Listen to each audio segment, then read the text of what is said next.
ఈ రాష్ట్రంలో రాక్షస పాలనకు చమరగీతం పాడి ప్రజాపాలన వచ్చి సరిగ్గా ఈరోజు 3 సంవత్సర కాలం పూర్తయింది.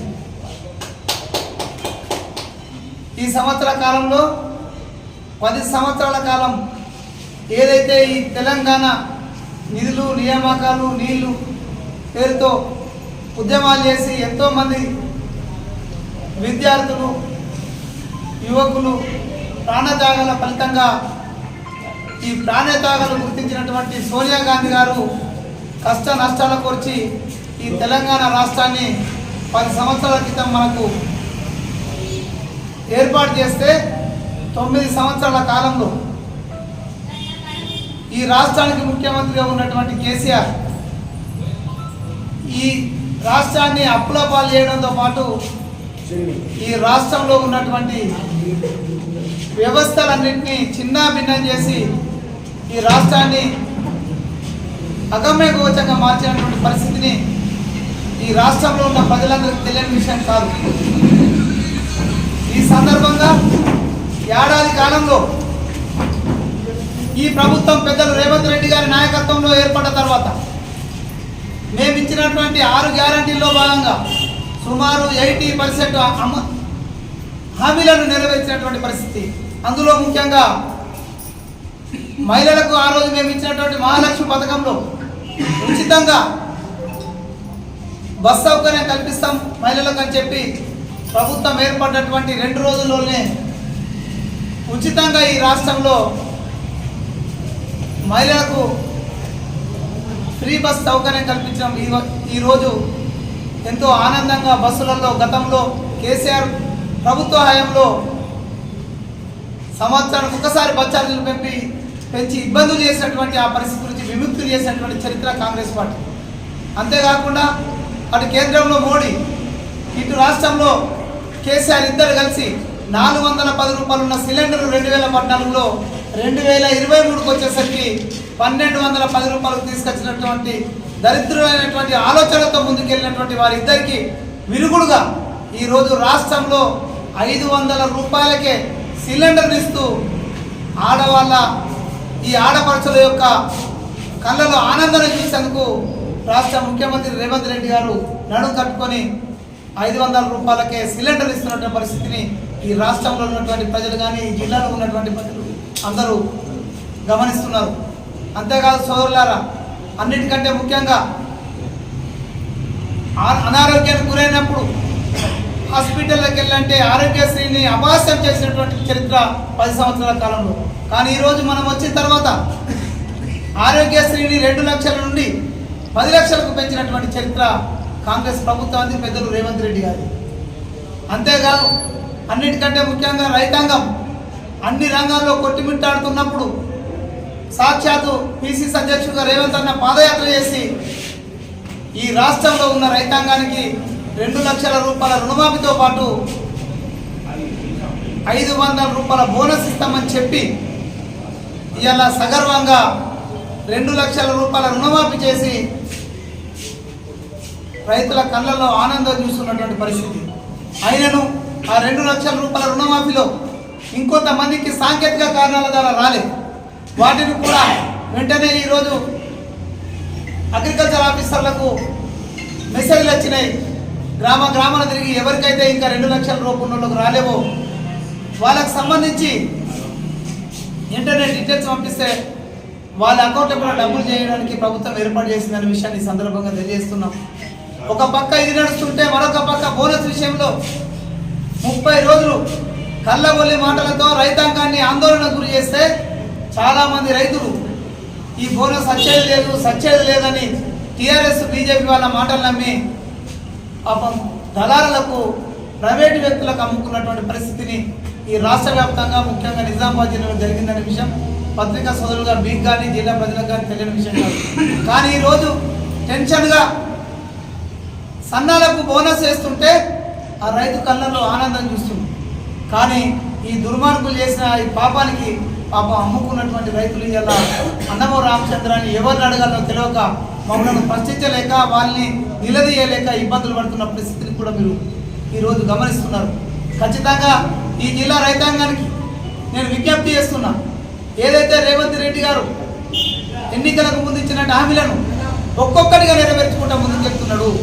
ఇందులో ఎవరైనా మీకు తప్పుడు సమాచారాన్ని కానీ తప్పుడు ఆలోచనలు రేకెత్తిస్తే దయచేసి రైతు సోదరులకు నేను విజ్ఞప్తి చేస్తున్నా, వారి మాటలు నమ్మకండి. నిన్ననే అనౌన్స్ చేసిండు సంక్రాంతి నుండి రైతు భరోసా కార్యక్రమాన్ని కూడా ప్రారంభిస్తామని చెప్పి. అంటే ఒక్కొక్కటి మీరు గుర్తుంచుకోవాల్సిన విషయం ఏంటంటే, వాస్తవానికి మనము కేసీఆర్ చేసిన అప్పులు చూసుకొని మాత్రమే మనం ఈ హామీలను ఇవ్వడం జరిగింది. ఆ అప్పులను ఎట్లైనా కడుతూ ఈ హామీలు ఇవ్వగలమని ఒక నమ్మకంతో చేస్తే, నిజానికి 7 లక్షల కోట్ల అప్పులు తీసుకొచ్చిన కేసీఆర్ తెలియని విషయం ఏంటంటే 70,000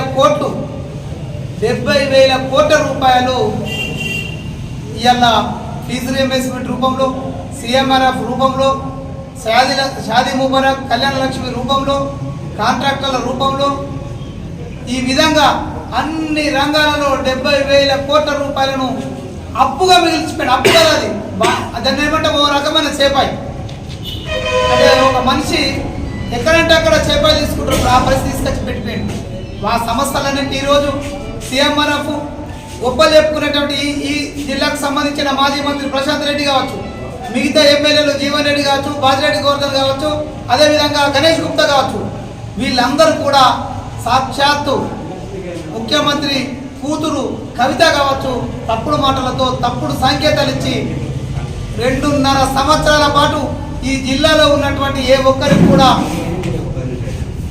CMRF ఫండ్స్ అప్లికేషన్లు తీసుకున్నారు తప్ప తిరిగి ఇవ్వలేనటువంటి పరిస్థితిలో ఇవాళ మన ప్రభుత్వం వచ్చిన తర్వాత, ప్రజాపాలన ప్రారంభమైన తర్వాత, గతంలో కేసీఆర్ ఉన్నప్పుడు సుమారు CMRF పేరు మీద 400 కోట్ల రూపాయలు ఇస్తే ఈరోజు ఏకకాలంలో ఒక్క సంవత్సరం లోపే 887 కోట్ల రూపాయలు ఈ ప్రభుత్వం CMRF రూపంలో చెల్లించిందంటే చిత్తశుద్ధి మాకుందా మీకుందా అనే విషయం ఈరోజు జిల్లాలో ఉన్నటువంటి నాయకులందరికీ కూడా మేము నేరుగా ప్రశ్నిస్తున్నాం.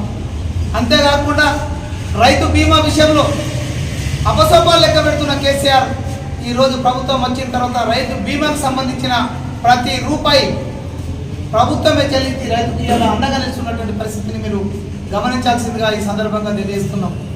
ఒక పక్క తప్పుడు ఆరోపణలు చేస్తారు, మరి మేమంటున్నాం మీరు తప్పుడు ఆరోపణలు చేస్తున్నారయ్యా, నిజమే మీరు నిజంగానే మీరు చెప్పేటి అని కరెక్ట్ అయితే బహిరంగ చర్చకు రానంటే ఈ జిల్లాను 10 సంవత్సరాలు వెళ్ళినటువంటి మంత్రి రాడు, ఈ జిల్లా అధ్యక్షుడు జీవన్ రెడ్డి రాడు, కేవలం కేసీఆర్ యొక్క ప్రాపకం ఉనికి కోసం జిల్లాకు వచ్చి అక్కడక్కడ ప్రెస్ మీట్లు పెట్టిపోవడం తప్ప వాస్తవాలకు ప్రజలకు తెలియజేసేందుకు వాళ్ళు సిద్ధంగా లేరని ఈ సందర్భంగా తెలియజేస్తూ, ఇప్పుడైనా చెప్తున్నా, ఈ జిల్లాకు సంబంధించిన మంత్రిగా మాజీ మంత్రిగా మీరు, ఈ జిల్లా అధ్యక్షుడుగా నేను,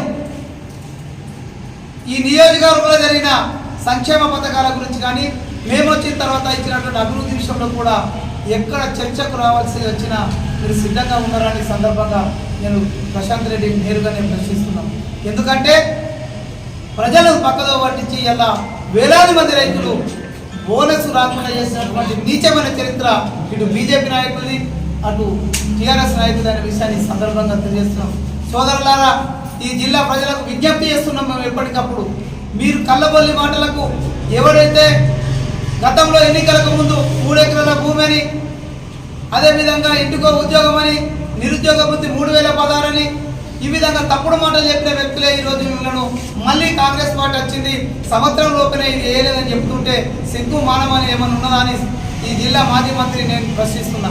ఎందుకంటే 10 సంవత్సరాల కాలంలో మీరు ఇచ్చిన హామీలన్నింటి తుంగలో దొక్కి మేము వచ్చి ఈరోజు ప్రభుత్వం పసుకున్న సంవత్సర కాలంలోనే మేము కష్టాలను అధిగమిస్తూ ఈరోజు సంక్షేమాలను ఒకవైపు అభివృద్ధిని ఒకవైపు ముందుకు తీసుకెళ్తుంటే మా ఈ రాష్ట్ర ప్రజల యొక్క ఆనందాన్ని చూడలేక మీరు గగ్గోలు పెడుతూ ప్రజలను తప్పుదేవ పట్టించే ప్రయత్నం చేస్తున్నారు. అది ఖచ్చితంగా బాగుండదు. మీరు ఇదే విధమైన పరిస్థితులు వస్తే ఖబర్దారు మీ సంగతి చూస్తామనే విషయాన్ని సందర్భంగా తెలియజేస్తూ, ఒక పక్క నిరుద్యోగ యువకులు రోడ్డెక్కి 10 సంవత్సరాల కాలం ఎంత ఇబ్బంది పడ్డారో చూసిరు. అక్కడ మోడీ 2 కోట్ల ఉద్యోగులు ఇస్తా అని చెప్పిండు, ఈయననేమో ఇంటికి ఒక్క ఉద్యోగం ఇస్తా అని చెప్పిండు. ఇద్దరికిద్దరు 10 సంవత్సరాల కాలంలో ఒక్కటంటే ఒక్క ఉద్యోగం ఇవ్వకపోగా మళ్ళీ తిరిగి ఇవాళ టీఎస్పీఎస్ పేరుతో ఆ రోజు ఉన్నటువంటి ఆ సంస్థను అపహాస్యం చేసి టీఎస్పీఎస్ అంటేనే హాస్యాస్పదమైన ఒక వ్యవస్థగా తయారు చేసి ఆ రోజు నిరుద్యోగుల కుటుంబాలలో కన్నీళ్లు నింపినటువంటి చరిత్ర టీఆర్ఎస్ పార్టీ. కానీ ఈరోజు రాష్ట్ర ముఖ్యమంత్రి గారు నిరుద్యోగులకు ఉద్యోగాలు ఇవ్వాల్సిందే, దాన్ని ఇచ్చి తీరుతామని ఈరోజు నిక్కచ్చిగా ఒక అధికారం నియమించి సంవత్సరం కాలంలో చిన్న ఆరోపణ కానీ చిన్న లీకేజ్ లేకుండా 50,000 పైచులకు ఉద్యోగాలు నియమించిందంటే అది మా చిత్తశుద్ధికి నిదర్శనం కాదని సందర్భంగా ఈ జిల్లా నాయకుల్ని, ఈ రాష్ట్రంలో ఉన్నటువంటి టీఆర్ఎస్ నాయకులు బీజేపీ సూచిస్తున్నాం. ఇక్కడ టీఆర్ఎస్ వాళ్ళు అక్కడ బిల్లా రంగాలుగా కేటీఆర్, హరీష్ రావులు, ఈ జిల్లాలనేమో తోడుదెంగలుగా మాజీ ఎమ్మెల్యేలు, మాజీ మంత్రులు అందరూ కూడా ఒక పక్క కాంగ్రెస్ పైన ఆరోపణలు చేస్తుంటే సిగ్గు లేకుండా మాట్లాడడం ఏదైతే ఉందో అది ప్రజలు గమనిస్తున్నారు.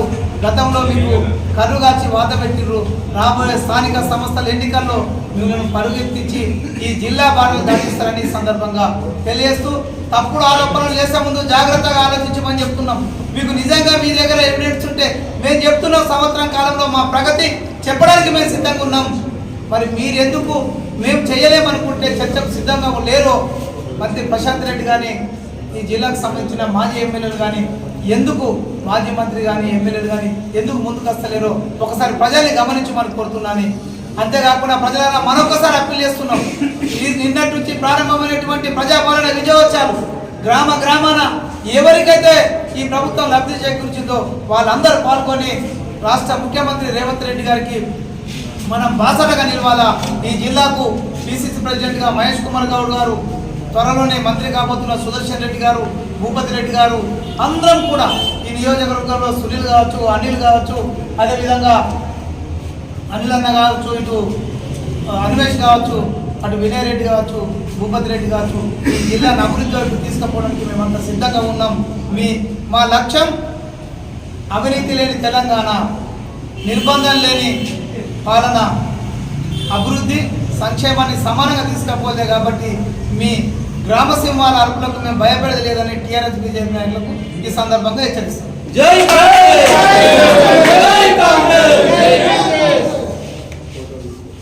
అందరు పోతుందా మరి?